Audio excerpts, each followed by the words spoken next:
courage.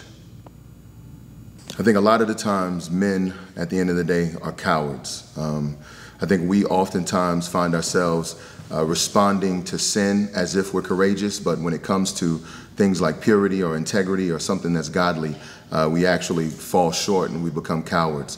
I can think in my own life how oftentimes I got to deal with business matters, and that's a weak point. And so when it comes to talking to someone concerning money or some type of business structure or whatever the case may be, I find myself falling away and not being as courageous as I could, and I'm a coward in that moment. I think from another standpoint, if I find myself in an altercation in traffic, or when I'm actually out and about meeting new people and somebody rubs me the wrong way, I want to rise up within myself and act as if I'm bold to defend it or to show myself strong. And there's an inconsistency there because that's not really courage, but we believe a lie that it is. Take Brian, for example. He was courageous in all the wrong things.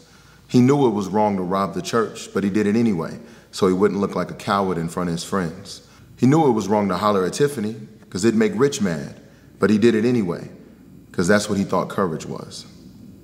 And so when you speak of courage, I think Christ came and modeled that, being the perfect man who came down and dwelt among us, modeled it and lived it.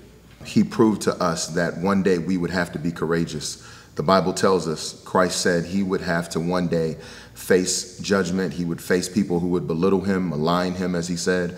And he told us if they're going to do that to the master, then expect that would happen to us. And it does. And so in those moments, we have to find ourselves just as courageous as Christ. And that doesn't mean that there aren't going to be times that we won't be afraid.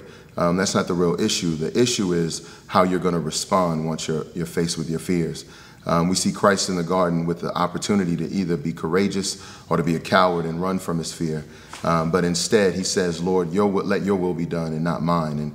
And he chooses courage. And so in our own life, we have the opportunity a lot of times to either be a coward or to take courage. Even in my own life, dealing with business, talking to people who intimidate me or what have you, I find myself sometimes wanting to take the coward's role. But instead, I look to the example of Christ and I say, man, if God has called Christ to be courageous enough to take the cross, then I, in the same way, need to be courageous.